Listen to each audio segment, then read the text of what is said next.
안녕하세요. 저는 대한민국의 사계절을 누구보다 열심히 즐기려고 하는 50대 여성입니다. 참 인생이라는 게 얼마나 바빴는지, 우리나라의 사계절이 이리도 뚜렷하고 아름다웠는지 이 나이가 되어서야 겨우 느끼게 되네요. 그전까지는 무슨 여유가 그렇게 없어서 계절이 바뀔 때마다 그 시간이 흐르는 것도 모르고 지냈을까 싶어요. 여러분들은 여러분들의 계절을 잘 즐기고 계신가요? 제가 뜬금없이 왜 계절 이야기를 하시는지 궁금하시죠? 제 이야기를 끝까지 들어주신다면 아마 그 뜻을 이해해 주실 거라 생각합니다. 거두절미하고 바로 사연을 시작해 볼게요. 남편은 사실 그렇게 멋진 사람이 아니었어요. 지금 와서 돌이켜 생각해 보면 제가 왜 그렇게까지 남편에게 푹 빠졌었는지 저 스스로도 조금 신기할 정도였죠.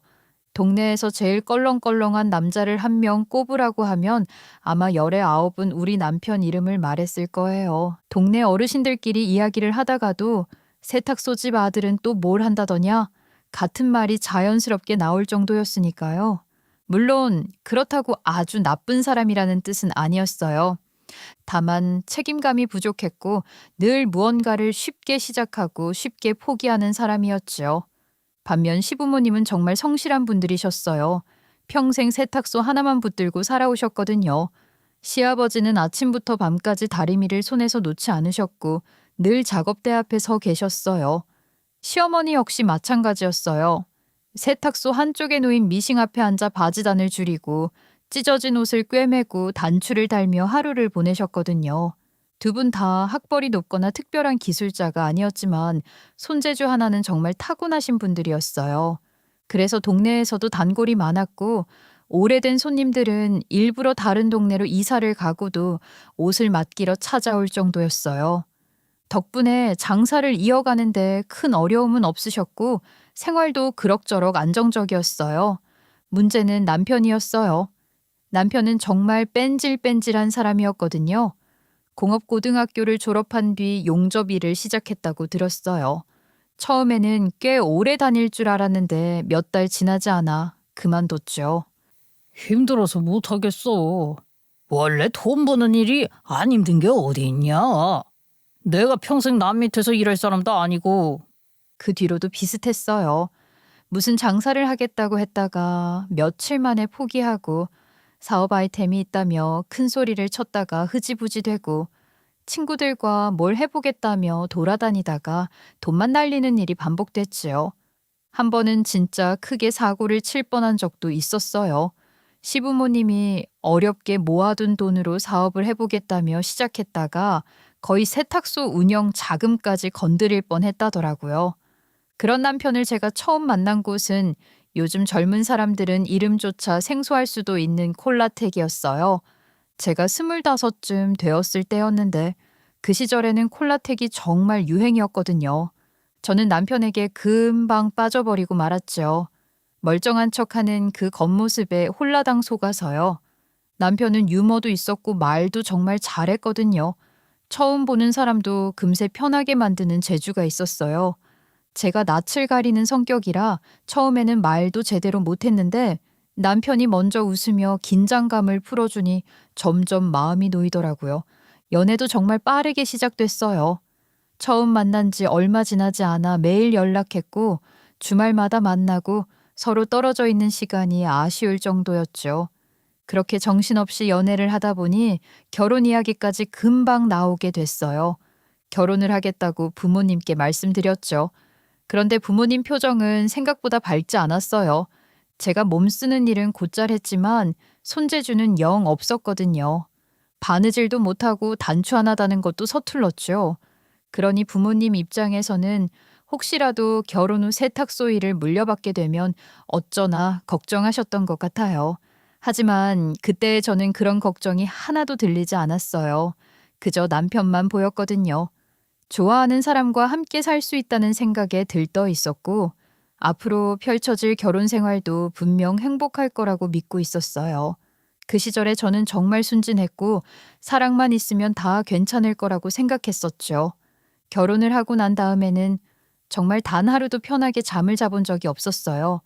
현실은 제가 상상했던 것과는 많이 달랐어요. 무엇보다도 가장 큰 문제는 남편이었어요. 남편은 태생부터 노는 것을 좋아하는 사람이었거든요. 가만히 앉아서 미래를 계획하거나 성실하게 일하는 것보다는 친구들과 어울려 다니고 큰 소리를 치고 새로운 일을 꿈꾸는 걸 좋아했어요. 저 역시 결혼 당시 특별한 기술이나 직업이 있었던 것은 아니었어요. 지금처럼 맞벌이가 당연한 시대도 아니었고 저도 사회생활 경험이 많지 않았거든요. 그러다 보니 결혼하자마자 따로 집을 구할 형편이 되지 않았고 자연스럽게 시부모님 집에 얹혀 살게 되었어요. 처음에는 잠깐일 거라고 생각했죠. 조금만 모으면 우리도 나가서 살 수 있을 거야. 그래요? 조금만 고생하면 되겠죠? 하지만 그 조금이 몇 달이 되고 몇 년이 되어도 상황은 크게 달라지지 않았어요. 시부모님은 새벽같이 일어나 세탁소로 출근하셨어요. 두 분 다 성실하신 분들이라 문을 여는 시간도 빨랐죠. 저는 두 분이 나가시면 집안일부터 시작해야 했어요. 밀린 설거지를 하고 이불을 개고 바닥을 쓸고 닦고 빨래를 개고 저녁에 사용할 반찬을 준비했죠. 그 시절에는 그런 일을 당연하게 생각했어요. 얹혀 사는 처지였으니 어느 정도는 해야 한다고 생각했거든요. 하지만 시간이 지나면서 점점 이상하다는 생각이 들기 시작했어요. 시부모님은 점심값을 아끼겠다는 이유로 늘 집에 들어와 식사를 하고 나가셨어요. 세탁소와 집이 멀지 않았으니까 가능한 일이었죠. 하지만 어느 순간부터 교묘하게 저를 이용하기 시작하셨어요. 우리가 왔다 갔다 하는 것도 번거로운데 앞으로는 세탁소로 밥 좀 가져오너라. 세탁소로요? 그래, 어차피 집에 있잖니. 우리도 장사하는 사람인데 손님 오면 자리를 비우기 어려울 때도 있고 밥은 제 시간에 먹어야 하니 시간 맞춰 가져와. 결국 그날부터 점심시간만 되면 저는 쟁반에 밥상을 차리기 시작했어요. 국이 쏟아지지 않게 조심하고 반찬이 흔들리지 않도록 하나하나 놓고 숟가락과 젓가락까지 챙긴 뒤 세탁소까지 걸어갔죠. 여름에는 땀이 비 오듯 쏟아졌고 겨울에는 손끝이 얼어붙을 정도로 추웠어요. 남편은 그런 저를 보고는 깔깔 웃으면서 딱 어울린다고 밥값은 한다고 말했어요. 남편은 돈을 제대로 벌어오는 사람이 아니었어요. 가끔 용접일을 하던 시절 친하게 지냈던 사람들이 연락을 하긴 했죠. 일 좀 도와달라고 하면 설렁설렁 가서 하루 일하고 일당을 받곤 했지만 그 일도 오래 가지는 못했어요. 남편은 용접 실력이 뛰어난 편도 아니었고 무엇보다 일을 너무 대충 했거든요. 남편의 꿈은 늘 거창했어요. 사장님이 되는 것이었죠.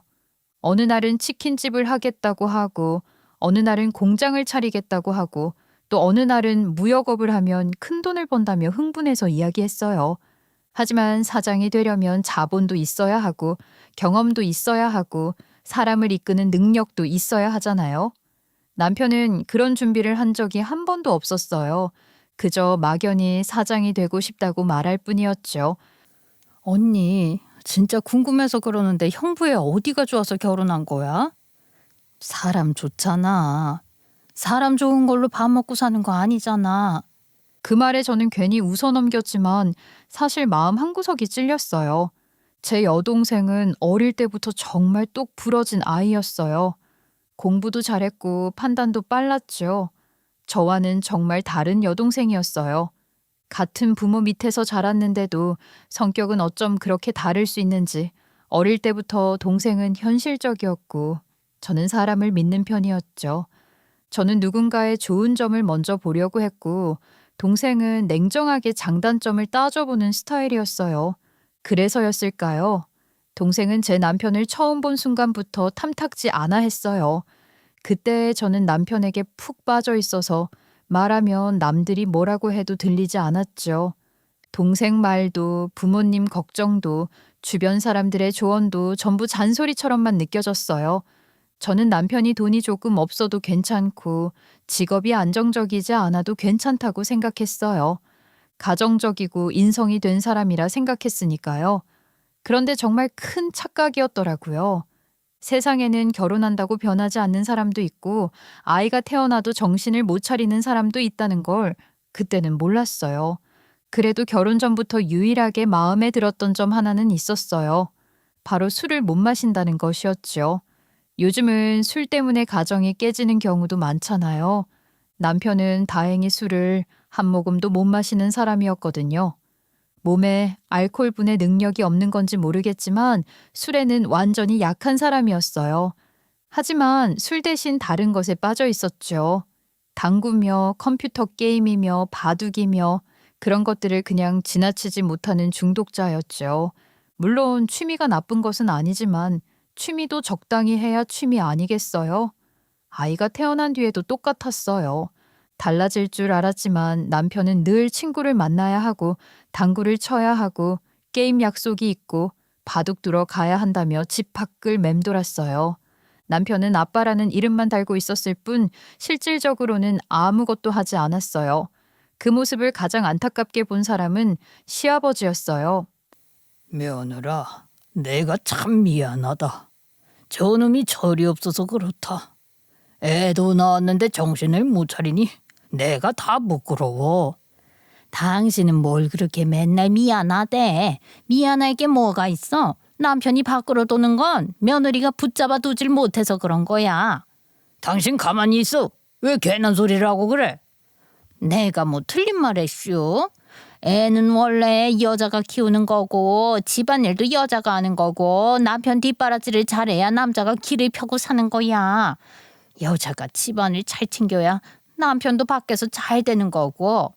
내가 말을 말해야지. 어쩜 그렇게 지새끼밖에 몰라. 덕분에 돈 한 푼 안 내고 우리 집에서 편하게 사는 거 아니야. 다 우리 새끼 덕이지. 그 말을 들을 때마다 저는 씁쓸하게 웃을 수밖에 없었어요. 편하게 산다고요?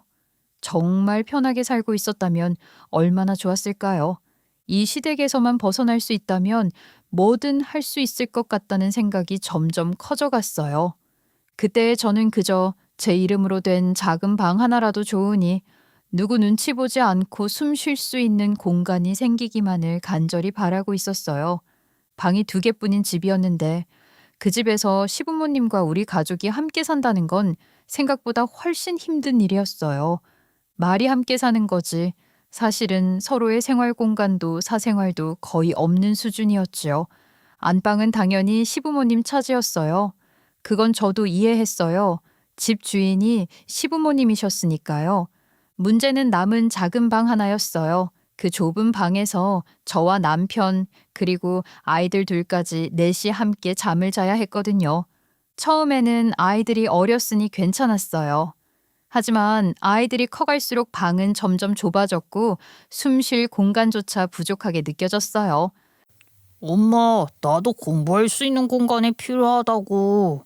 독서실도 못 보내주면서 방도 없으면 어디서 공부를 하란 말이야. 엄마가 방 비켜줄게 여기서 하고 있어. 책상도 없고 나 진짜 너무 짜증나. 진짜 싫어. 이렇게 거지같이 사는 거. 친구들은 다 자기 방이 있는데 우리 집은 왜 가난해서 이렇게 살아야 해?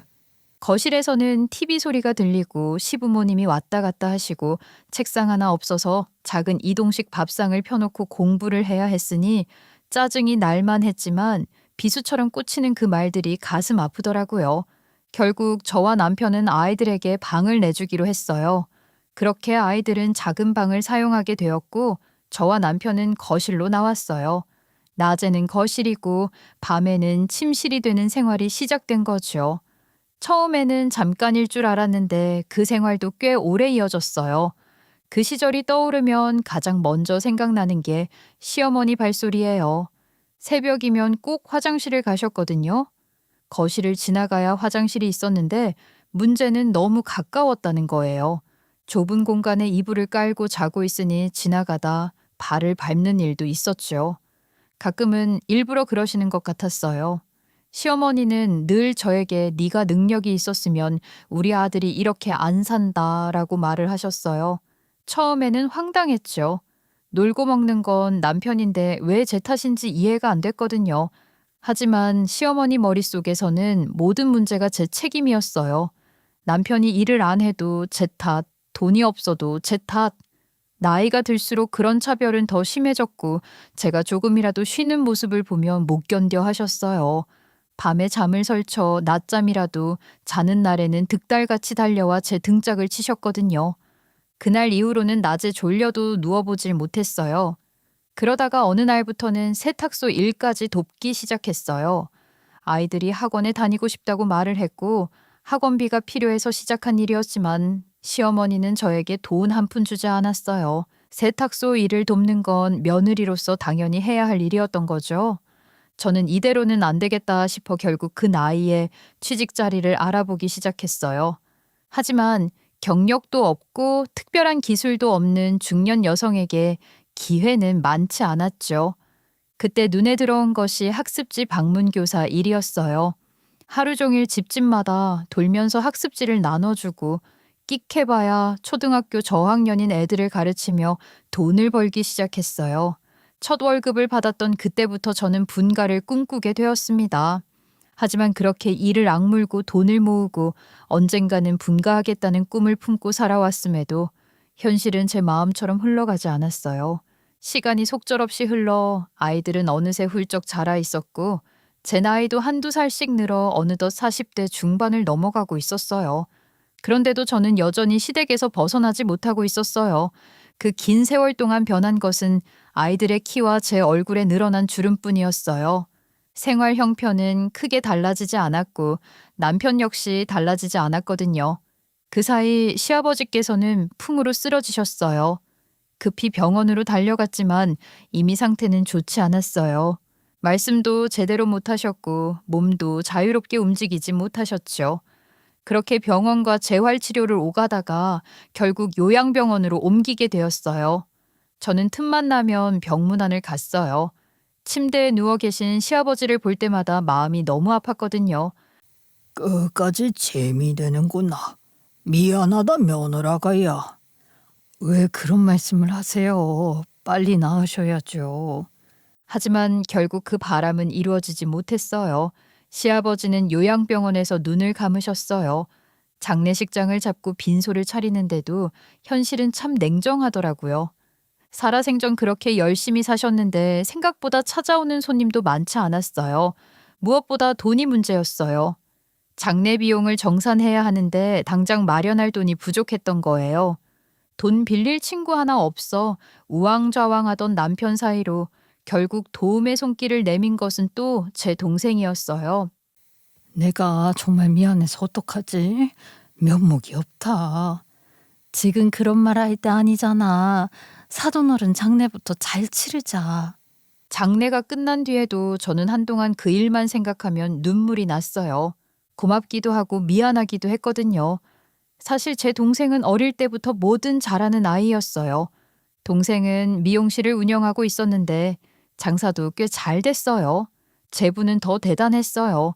무려 회계사였거든요. 두 사람은 열심히 일한 만큼 안정적인 생활을 하고 있었어요.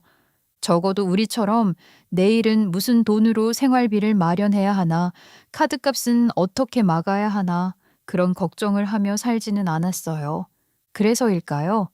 동생은 늘 저를 챙겨줬어요. 아이들 등록금이 부족할 때도 그랬어요. 이게 무슨 돈이야? 설마 우리의 등록금이야? 언니가 이 큰 돈을 어디서 마련하겠어? 아무리 그래도 그렇지 나보고 어떻게 다 갚으라고. 내가 내 조카 공부시키는데 쓰는 건데 뭘 갚아. 됐어. 그렇게 등록금을 보태주었고 생활비가 부족할 때도 여러 번 손을 내밀어 주었어요. 원래라면 언니인 제가 동생을 챙겨야 하는데 현실은 정반대였거든요. 그 사실이 고맙기도 했지만 자존심이 상하기도 했어요. 그래서 더 악착같이 일했어요. 방문학습지 교사 일을 계속 이어갔고 하루에도 수십 집씩 돌아다녔어요. 비가 오면 비를 맞으며 다녔고 여름이면 땀범벅이 되어 계단을 오르내렸지요. 아이들만큼은 저처럼 살게 하고 싶지 않았거든요. 힘들어도 버티고 있으면 언젠가는 나아질 줄 알았는데 어느 날 갑자기 예상조차 못한 일이 찾아오기도 하니까요. 그때는 별로 대수롭지 않은 일이라 생각했어요. 사람이 자기 할당량보다 무리를 하면 당연히 몸이라는 게 고장나기 마련이니까 피곤해서 그런 줄 알았어요. 나이도 있으니 여기저기 아플 수 있다고 생각했죠. 그런데 이상하게 기운이 없었어요. 아침에 일어나도 개운하지 않았고 조금만 움직여도 숨이 찼어요. 식욕도 떨어졌고 몸도 자꾸 무거워졌어요. 그래서 동네 병원을 찾아갔죠. 의사 선생님은 이것저것 살펴보더니 표정이 조금 진지해졌어요. 혹시 큰 병원 가보신 적 있으세요? 아니요. 초음파 검사를 한번 받아보시는 게 좋겠습니다. 결국 동네 병원에서는 안 되겠다고 해서 큰 병원을 예약하고 검사를 받으러 갔어요. 끽해봐야 무슨 일이겠냐 싶었는데 글쎄 저한테 암이라는 게 아니겠어요. 유방암이라는 말을 처음 들었을 때의 충격은 지금도 잊을 수가 없어요. 이상하게도 무서운 것보다 먼저 부끄럽다는 생각이 들었어요. 지금 생각하면 참 말도 안 되는 생각이죠. 암은 누가 잘못해서 걸리는 병도 아니고 부끄러워해야 할 일도 아닌데 그 당시에 저는 제정신이 아니었어요. 왜 하필 나지? 내가 뭘 그렇게 잘못했길래? 집으로 돌아오는 길에도 버스를 타고 창밖을 바라보면서도 잠자리에 누워서도 같은 생각뿐이었어요. 사람이 큰 병에 걸리면 원래 그런가 봐요. 원인을 찾으려고 하고 괜히 자기 자신을 탓하게 되더라고요. 그런데 제 마음을 더 힘들게 만든 사람은 다름 아닌 시어머니였어요. 제가 어렵게 암 진단을 받았다고 말씀드렸는데 시어머니는 놀라는 기색도 잠시뿐이더니 황당한 소리를 하셨어요. 아니, 넌 도대체 밖에서 뭔 짓을 하고 다니길래 가슴에 암이 생겨? 어머님, 그게 무슨 말씀이세요? 아니, 그렇잖아. 멀쩡한 사람이 왜 그런 병에 걸려? 저 정말 부끄럼 없이 살았고요. 떳떳해요. 암이라는 게 제가 뭘 잘못해서 생기는 병도 아니잖아요. 사람이 멀쩡하면 암이 왜 생겨? 에휴, 답답해서 원. 사실 그 무렵에 저는 이미 정신적으로 한계에 가까웠어요. 암이라는 말 자체가 너무 무서웠거든요. 의사가 치료 가능하다고 설명했는데도 귀에 들어오지 않았어요. 그저 암이라는 글자만 머릿속에서 계속 울리고 있었죠. 아이들 결혼식도 못 보고 죽으면 어떡하지? 손주 얼굴도 못 보고 죽으면 어떡하지? 이대로 병이 퍼지면 어떡하지? 생각이 꼬리에 꼬리를 물었어요. 너무 걱정하지 마세요. 현재 크기가 아주 큰 편은 아닙니다. 수술을 진행하면 충분히 좋은 결과를 기대할 수 있습니다. 그럼 수술만 하면 앞으로는 괜찮은 건가요? 전 여부를 확인해야 합니다만 현재 상태만 보면 너무 비관적으로 생각하실 필요는 없습니다. 수술하면 제일 먼저 생각나는 것이 어쩔 수 없이 돈이었어요. 남편은 옆에서 담배만 뻑뻑 피워댔죠. 담배 좀 꺼달라 하니 답답해서 어찌 안 필 수 있겠냐고 암 환자인 제 앞에서 연초를 그렇게 피워대더라고요. 이 인간은 배려가 전혀 없었어요. 수술은 무슨 돈으로 하냐? 네가 일 못하게 되면 생활비는 어떡하고? 그 말을 듣는 순간 가슴이 턱 막혔어요. 위로는 바라지도 않았어요. 괜찮다, 잘 될 거다. 그 한마디만 해줬어도 좋았을 텐데 남편 입에서 나온 말은 전부 돈 이야기뿐이었거든요. 아들 둘은 군대에 가 있어서 집에도 없었어요. 집에는 저와 남편, 시어머니만 있었는데 분위기는 무거울 수밖에 없었죠. 마치 제가 큰 죄라도 지은 사람처럼 느껴졌어요. 암에 걸린 것도 제 잘못 같고 돈이 들어가는 것도 제 잘못 같고 집안 분위기를 무겁게 만든 것도 제 잘못 같은 기분이 들었죠. 결국 저는 동생에게 암에 걸렸다는 소식을 전했어요. 제일 큰 이유는 사실 염치도 없어 보이겠지만 돈 문제였어요. 언니, 보험 들어둔 거 없어? 예전에 내가 닭달에서 하나 들어둔 거 있지 않아? 맞다. 나 보험 있다. 생명보험 하나 있네. 문득 떠오른 기억에 보험회사에 전화를 걸어 알아보니 그 당시에 돈이 없어 특약 같은 것은 하나도 넣어두지 않은 기본적인 생명보험이더라고요. 암특약이 없어서 암에 관련한 수술비나 진단비가 따로 더 나오는 것 없이 딱 기본만 받을 수 있는 그런 보험이었어요. 대신 제가 사망했을 때 보험금이 많이 나올 수 있도록 된 사망보험이나 마찬가지였지요. 제가 죽고 나면 남겨질 아이들이 걱정이 돼서 우리 아이들만큼은 제가 남긴 돈으로 걱정 없이 살았으면 해서 들어둔 보험이었던 게 기억이 났어요. 그래서 암 특약이 없어서 당장은 쓸모가 없는 보험이라고?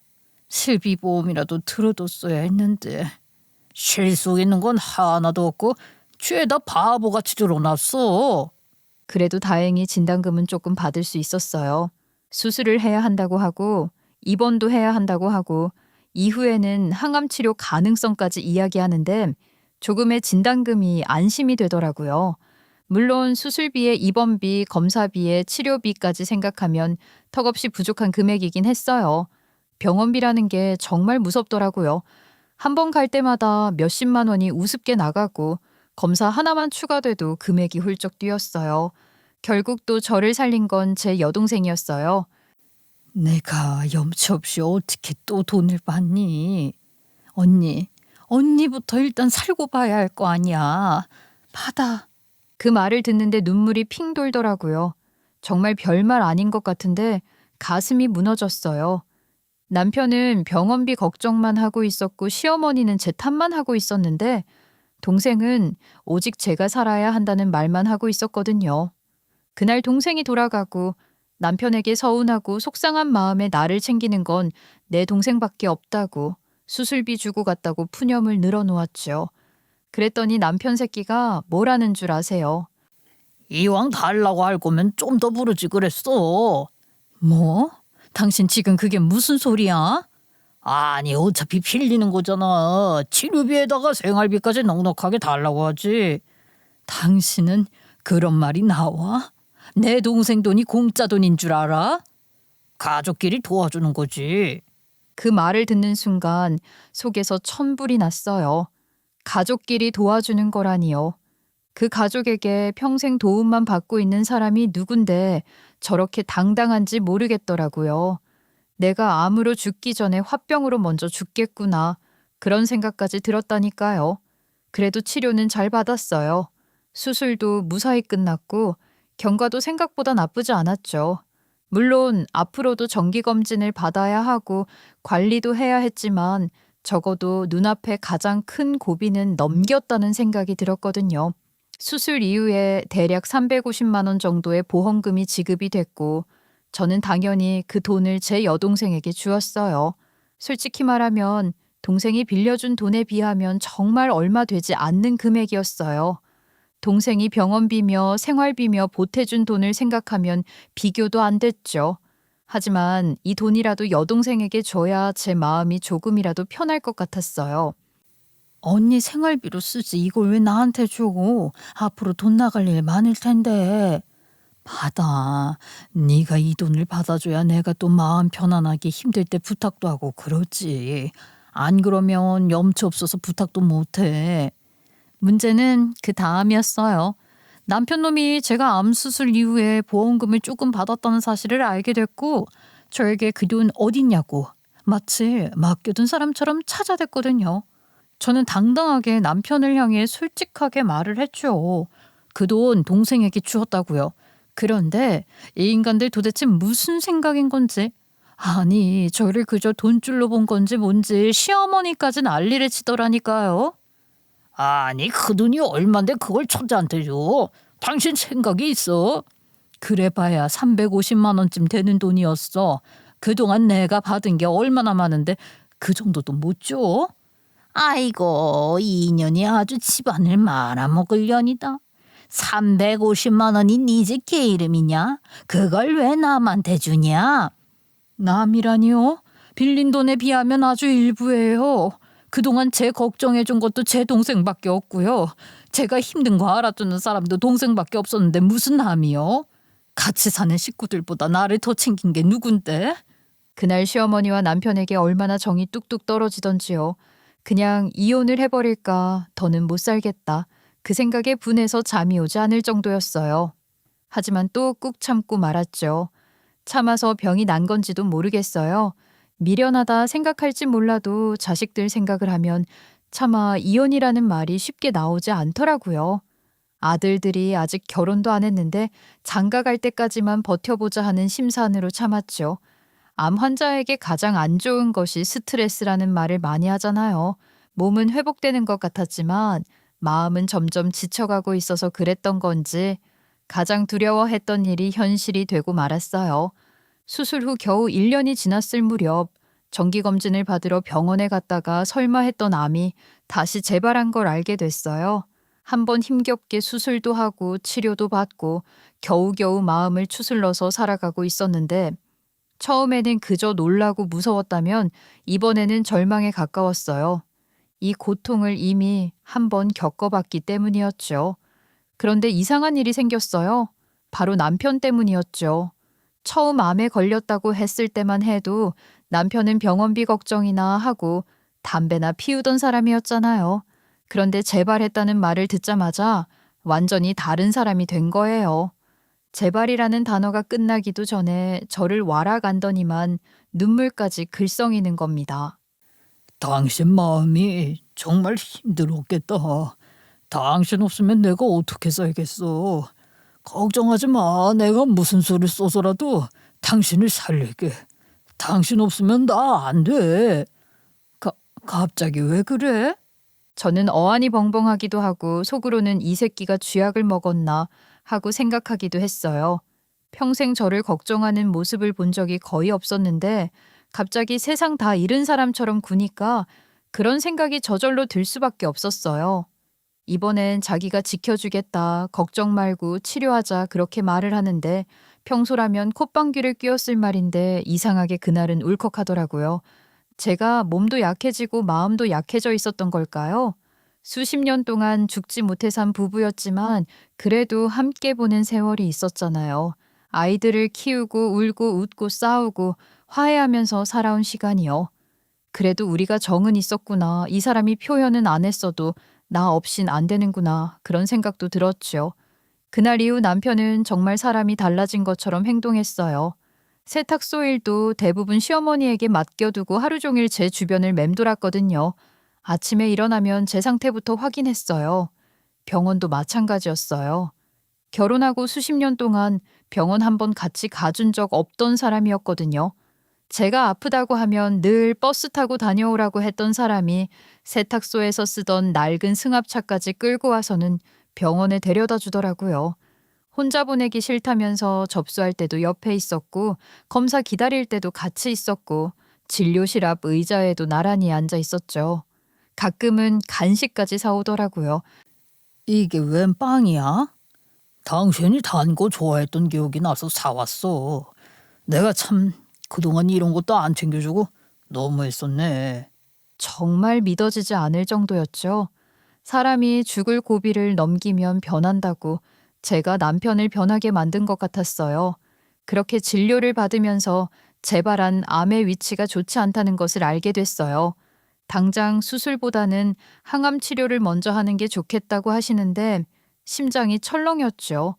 너무 아프고 힘들었던 항암 치료라는 것이 기억이 나서 두려웠지만 살아야 하지 않겠어요. 치료가 시작됐고 저는 다시 지옥 같은 시간을 견뎌야 했어요. 속은 계속 울렁거렸고 입맛은 사라졌고 몸은 점점 축 나갔어요. 침대에 누워 천장만 바라보는 날도 많았죠. 어떤 날은 너무 힘들어서 눈물도 안 나오더라고요. 그런 날이면 남편이 옆에 앉아 있었어요. 오늘 아직 한 끼도 못 먹었지? 아휴, 약 맞을 때마다 이러면 어떡하냐 진짜. 견뎌야지.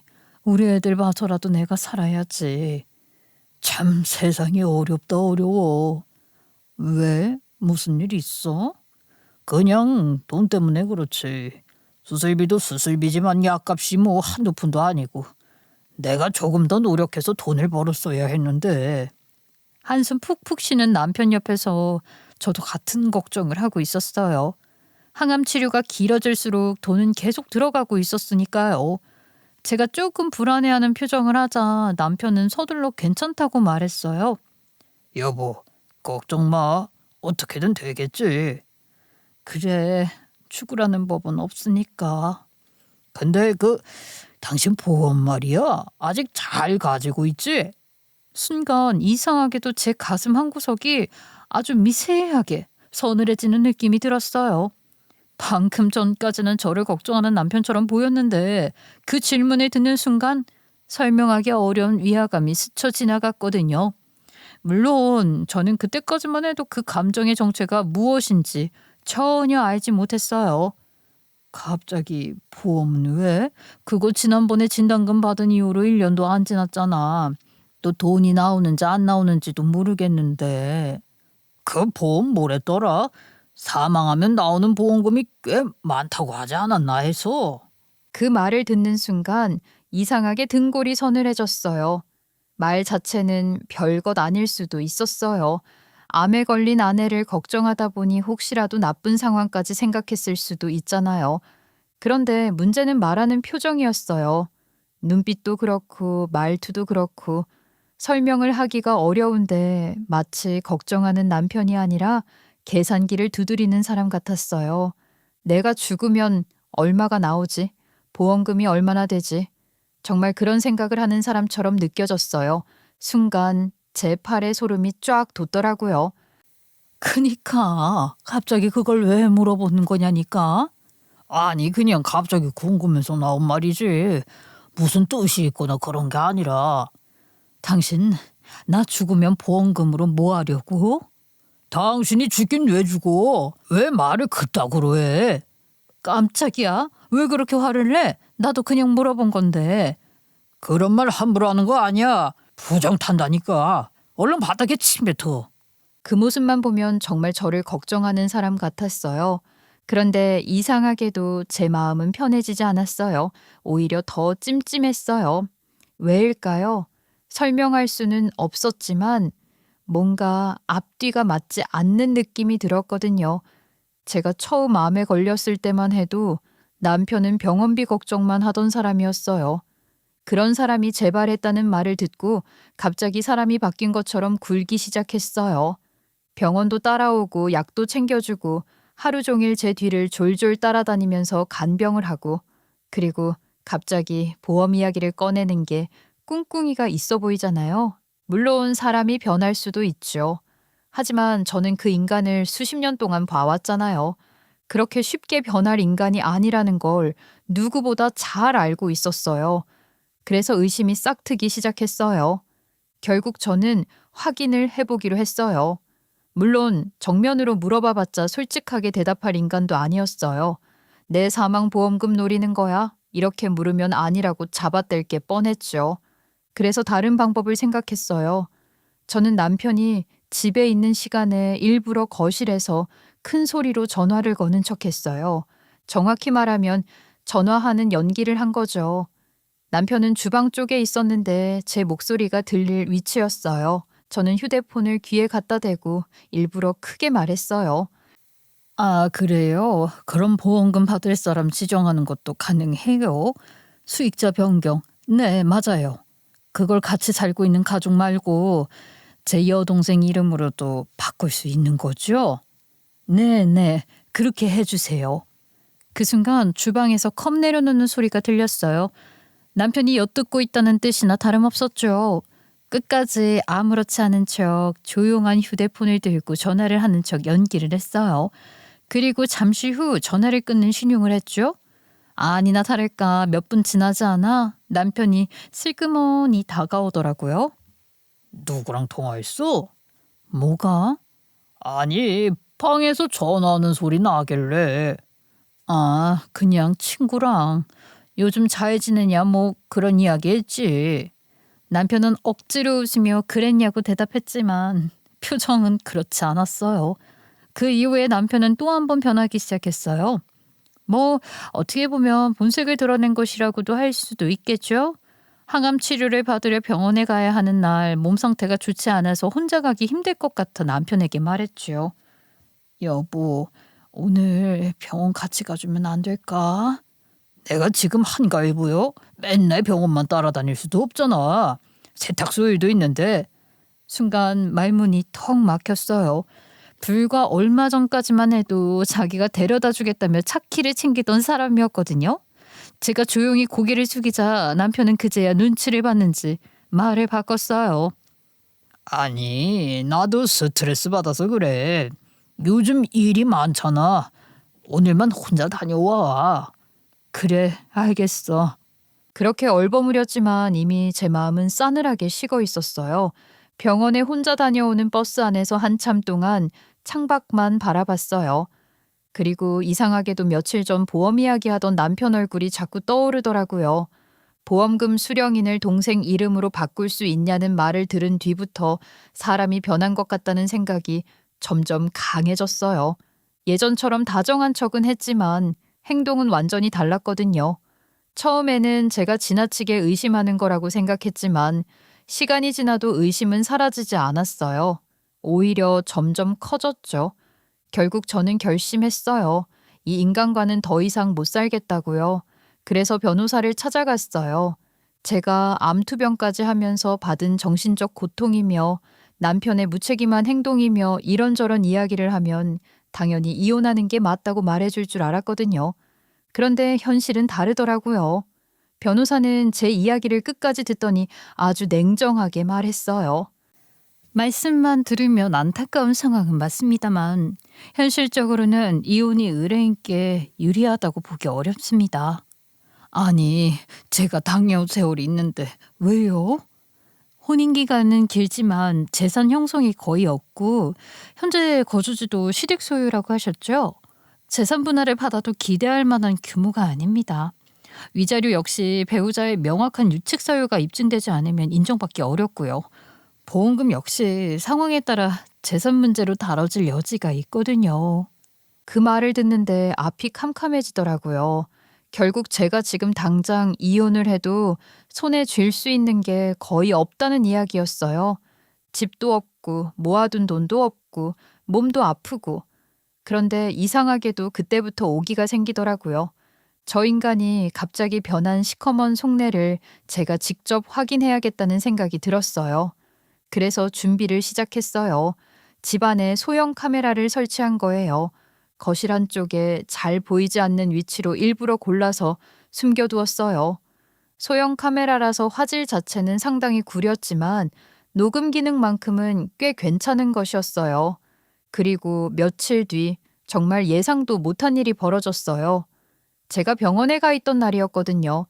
항암 치료 때문에 몇 시간을 비웠는데 집에 돌아와 녹화 영상을 확인하다가 심장이 멎는 줄 알았어요. 남편과 시어머니가 작당 모의를 하고 있었거든요. 남편은 집안을 이잡듯이 뒤지고 있었어요.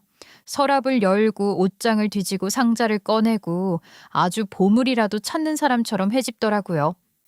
분명 집에 있을 텐데. 뭘 그렇게 찾냐? 마누라년 보험증서 어디 숨겨놨는지 모르겠네. 천하의 쌍년 같으니라고. 여태 먹여주고 입혀준 거 생각도 안 하고 사망보험금을 왜 지동생 이름으로 돌려놓냐고. 그 순간 머릿속이 새하얘졌어요. 제 직감이 틀리지 않았던 거예요. 그 사람들은 정말 제 보험금 이야기를 하고 있었어요. 시어머니는 계속 흥분한 목소리로 말했어요. 그거 법적으로 못 뺏어오냐? 방법이 아예 없는 건 아니지. 뾰족한 수라도 생각한 게 있는 거야? 선망 증세에 있었다고 하면 되잖아. 항암 치료제 때문에 치매 비슷하게 정신이 오락가락했다고. 그게 되냐? 그러니까 미리 준비해야지. 동네 병원 가서 진단서 하나 끊어놓고 말이야. 돈 좀 쓰면 해주는 데 많잖아. 그 말을 듣는 순간 손에서 휴대폰이 미끄러질 뻔했어요. 영상 속 남편은 제가 알던 사람과 완전히 다른 얼굴을 하고 있었어요. 걱정하는 남편도 아니었고 간병하는 배우자도 아니었어요. 그저 돈을 계산하는 사람이었죠. 남편이 갑자기 다정해진 이유도 제 뒤를 졸졸 따라다닌 이유도 보험 이야기에 집착했던 이유도 전부 우연이 아니었다는 것을 알게 된 거죠. 영상을 보는 내내 손끝이 떨렸고 가슴은 미친 듯이 뛰고 있었죠. 같은 부분을 얼마나 돌려봤는지 몰라요. 거짓말이길 바라면서요. 하지만 몇 번을 들어도 같은 내용이었어요. 남편과 시어머니는 제가 죽었을 때 나오는 보험금 이야기를 하고 있었고 그 보험금을 자기들 손에 넣기 위해 제가 치매 환자였던 것처럼 꾸밀 방법까지 의논하고 있었어요. 그것도 고작 1억 조금 넘는 돈 때문에 말이에요. 물론 저에게는 큰 돈이었어요. 평생 만져보지 못한 돈이었고 우리 집 형편에서는 정말 귀한 돈이었죠. 하지만 사람 목숨보다 귀한 돈은 아니잖아요. 더군다나 저는 아직 죽는다는 이야기를 들은 적도 없었어요. 병원에서는 분명히 암 위치가 좋지 않아서 치료가 조금 복잡할 수는 있지만 충분히 치료 가능하다고 했거든요. 재발은 했지만 포기해야 하는 상황도 아니었고 말기 판정을 받은 것도 아니었죠. 그런데 저 사람들은 마치 제가 곧 죽을 사람인 것처럼 보험금을 계산하고 있었어요. 아무리 남편이 철없고 무책임한 사람이라 해도 최소한 사람의 도리는 있을 거라고 생각했거든요. 병든 아내를 걱정하는 마음 정도는 남아있을 줄 알았어요. 저 망할년. 은혜도 모르는 년이지. 나는 천년이 죽어도 눈물 한 방울 안 나올 것 같아. 그러게 말이야. 오히려 속이 시원할지도 모르지. 천년 죽으면 이번엔 제대로 된 여자 만나라. 알았냐? 아, 당연하지. 돈도 좀 있고 능력도 있는 여자랑 재혼해서 엄마 편하게 모시고 살게. 그걸 제 눈으로 직접 보고 귀로 듣고 있으니 현실감이 느껴지지 않을 정도로 황당하더라고요. 이런 소리를 직접 들었다고 생각해 보세요. 기가 막히겠죠? 생각보다 사랑도 정도 없다고 생각했지만 배신감은 말로 표현할 수 없을 정도로 깊게 들더라고요. 마치 제가 이미 죽은 사람처럼 말하고 있는데, 아니, 정확히는 제가 죽은 이후의 계획을 세우고 있는데 소름이 다 돋았어요. 남편은 이후에도 집안을 뒤지고 또 뒤졌어요. 제가 병원에 가 있는 동안 서랍을 열고 장롱을 뒤지고 상자를 꺼내고 난리도 아니더라고요. 처음에는 이해가 안 됐어요. 보험 증서라는 게 결국 종이 한 장이잖아요. 보험사에 문의하면 가입 내역도 확인할 수 있는데 왜 저렇게 집안을 뒤집어 놓나 싶었죠. 그런데 이유가 있었어요. 보험 증서부터 찾아야 돼. 그깟 종이 쪼가리 찾아서 뭐 한다고? 그거 없앤다고 여력이 사라지는 건 아니지 않냐? 아이, 하나만 알고 둘은 모르네. 찾아서 일단 위조부터 해야지. 수령인 이름을 내 이름으로 바꿔두고. 보험사에서 알면 걔네가 돈 주는 애들인데 바보도 아니고. 그때 딱 치매진 단서 보내면 돼. 정신 없을 때 바꾼 거라고 하면 되잖아. 두 사람이 나누는 대화를 듣는데 손이 부들부들 떨렸어요. 제가 살아있는 사람이라는 생각조차 안 하는 것 같았어요. 그냥 돈을 받기 위해 처리해야 할 장애물 정도로 보는 느낌이었죠. 그 순간 저는 결심했어요. 절대로 저 사람들에게 단 한 푼도 넘어가게 두지 않겠다고요. 사실 저는 보험 수령인을 바꾼 적이 없었어요. 예전 그대로였죠. 그리고 원래는 아이들에게 가도록 정리해둘 생각도 있었어요. 그래도 내 자식들이니까 저한테 무슨 일이 생기면 도움이 되길 바랐거든요. 그런데 남편 영상을 보고 나니 생각이 완전히 달라졌어요. 아들들에게 남겨도 결국 저 인간 손에 들어가겠구나. 그 생각밖에 안 들더라고요. 아들들이 착하다고 해도 남편은 아버지였어요. 어떻게든 접근해서 손을 벌릴 것이고 결국 상당 부분을 가져갈 게 뻔해 보였죠. 그동안 녹화해둔 영상들을 전부 정리한 뒤 다시 변호사 사무실을 찾아갔죠. 처음 상담을 받았을 때만 해도 제가 이혼을 해봤자 얻을 것이 많지 않다는 이야기를 들었기 때문에 솔직히 큰 기대는 하지 않았어요. 그래도 이 정도 증거가 있다면 상황이 달라질 수도 있겠다는 생각이 들었거든요. 변호사는 USB를 받아 영상을 하나씩 확인하기 시작했어요. 처음에는 별다른 표정이 없었는데 남편과 시어머니가 보험금 이야기를 하는 부분이 나오자 얼굴이 점점 굳어지더라고요. 다만 문제가 하나 있습니다. 문제요? 촬영 방식입니다. 남편분 몰래 설치한 카메라잖아요. 그래서 증거 능력을 인정할지 여부는 재판부 판단이 중요합니다. 그 말을 듣는데 또 머리가 복잡해지더라고요. 분명히 저 사람들의 속내가 찍혀 있는데도 증거 문제가 생길 수 있다는 것이 답답했어요. 그럼 이렇게 설명하면 안 될까요? 제가 암 환자잖아요. 혹시 집에서 쓰러지거나 응급 상황이 생길 수도 있으니까 저를 위해 설치했다고 하면요? 남편을 촬영하려고 설치한 게 아니라 제가 혼자 있을 때 위험할까 봐 설치한 거라고요. 그러다가 우연히 저 사람들이 이야기하는 장면이 찍힌 거죠. 오, 네. 그렇게 주장하는 방향은 가능합니다. 오히려 그 편이 자연스러울 것 같네요. 사실 완전히 거짓말도 아니었거든요. 처음 카메라를 설치할 때는 남편을 의심한 것도 맞았지만 동시에 암 환자인 제가 혼자 있을 때 무슨 일이 생길지 모른다는 걱정도 있었어요. 응급 상황이 발생했을 때 기록이 남도록 하려는 목적도 분명히 있었으니까요. 그렇게 저는 이혼 소송을 진행하기로 결정했어요. 솔직히 무섭기도 했어요. 수십 년을 함께 산 남편을 상대로 법원에 간다는 게 쉬운 일은 아니잖아요. 하지만 더 이상은 못 살겠더라고요. 암보다 더 무서운 건 저 사람들 곁에서 계속 살아가는 것 같았어요. 그래서 소장을 접수한 날, 저는 바로 짐을 싸기 시작했어요. 옷 몇 벌과 필요한 서류들, 약봉지들을 챙기는데 손이 떨리더라고요. 그래도 이상하게 마음은 가벼웠어요. 마치 오랫동안은 발목을 붙잡고 있던 쇠사슬을 끊어내는 기분이었죠. 저는 시댁을 나와 고민도 없이 여동생의 집으로 갔어요. 짐까지 바리바리 싸서 나온 저를 보고 동생은 아무 소리 없이 저를 안아주며 잘 왔다고 말을 해주었어요. 제가 집을 나왔다고 이혼 소송할 거라고 말도 안 했는데 동생은 다 알겠다는 듯이 방을 한 칸 내어주더라고요. 정말 고마웠던 것은 제부의 행동이었어요.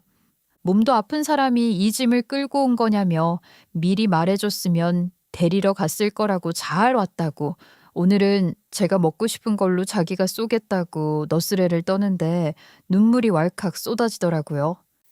이 집에 있는 동안은 아무 생각도 하지 말고 쉬어. 내가 괜히 민폐를 끼치는 것 같네. 아이, 조용. 그런 소리 하지 마세요. 조용히 와서 저는 오늘 맥주 마음껏 마시렵니다. 울다가 웃다가 그렇게 이혼을 할 거라는 이야기까지 다 털어놓고 났는데도 휴대폰이 잠잠했어요. 저는 당연히 남편과 시어머니가 저를 찾으러 올 거라고 생각했거든요. 수십 년을 같이 살던 사람이 갑자기 짐을 싸서 나갔잖아요. 최소한 무슨 일인지 물어보기라도 할 줄 알았죠. 그런데 아니더라고요. 하루, 이틀, 사흘이 지났는데도 저한테 연락이 없더라고요. 제가 사라져도 신경을 쓰지 않는 것이 참 마음 아팠어요. 그러다가 이혼 소장이 도착한 뒤에야 상황이 달라졌어요. 남편이 갑자기 전화를 걸기 시작했어요. 문자도 수십 통씩 보내더라고요. 당장 집으로 들어와 장난하지 마. 이게 무슨 짓이야. 심지어 협박 비슷한 말까지 했어요. 하지만 저는 단 한 번도 답하지 않았어요. 전화를 받지도 않았고 문자도 읽지 않았죠. 그동안 제가 당한 일을 생각하면 이제 와서 대화할 이유가 없었거든요. 결국 남편은 제 변호사를 직접 찾아갔다고 하더라고요. 도대체 무슨 일이냐고, 왜 갑자기 이혼이냐고 한참을 물어봤다고 해요. 변호사는 정식으로 소장에 적힌 취지를 설명했다고 했어요. 그리고 남편에게 제가 문제 삼고 있는 부분들을 전달했다고 하더라고요. 남편이 상담실을 나갈 때도 아무 말 없이 일어나더니 망연자실한 얼굴로 돌아갔다고 하더라고요.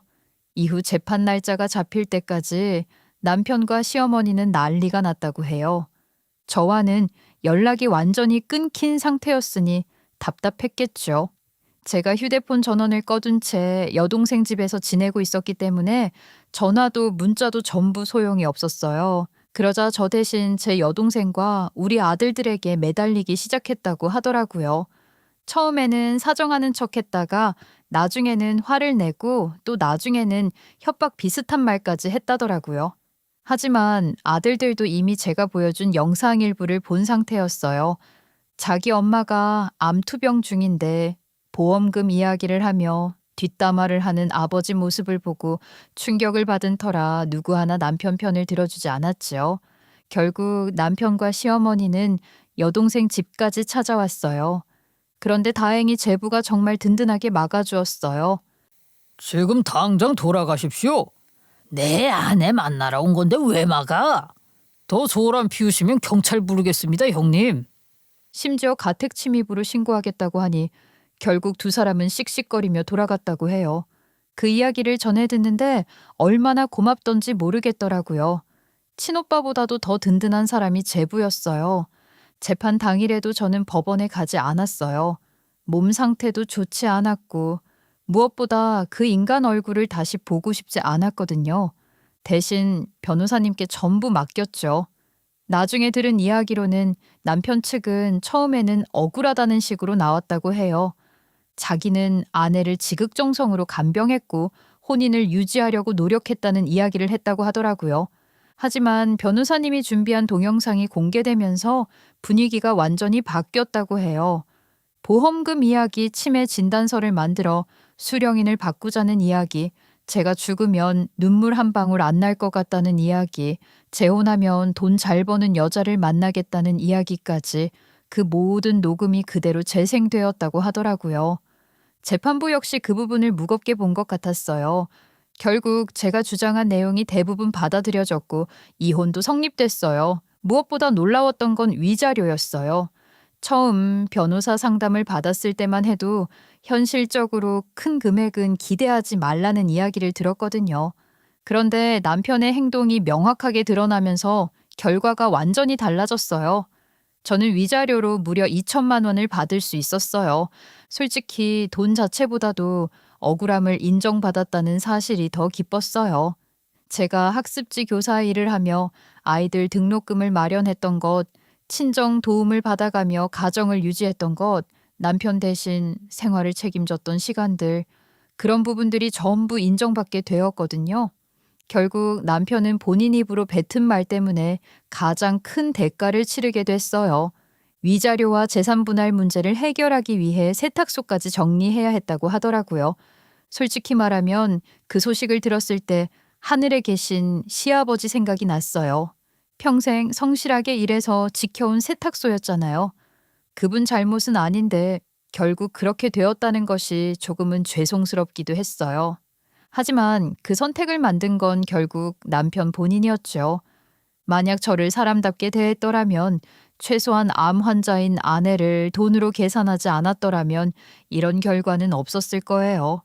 그 이후 저는 치료에 집중했어요. 지금은 호스피스 병동에 입원해 지내고 있어요.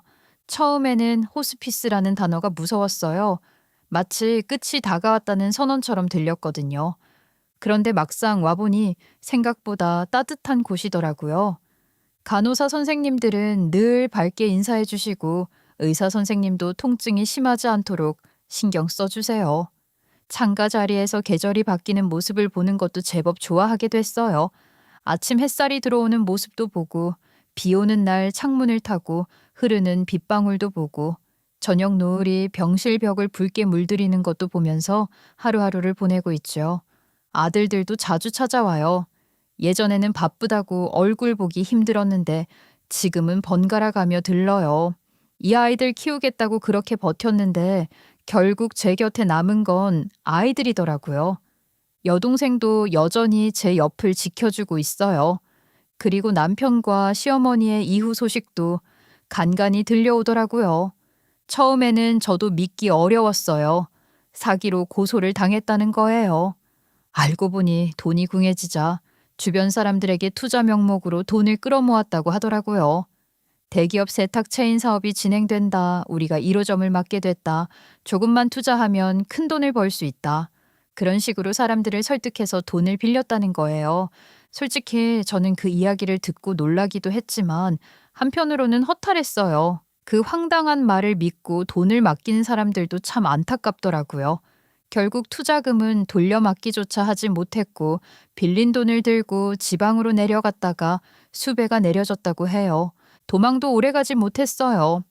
결국 붙잡혀 재판을 받고 있다는 소식을 들었죠. 그 이야기를 들었을 때 저는 아무 감정도 들지 않았어요. 예전 같으면 분노했을지도 모르고 통쾌했을지도 몰라요.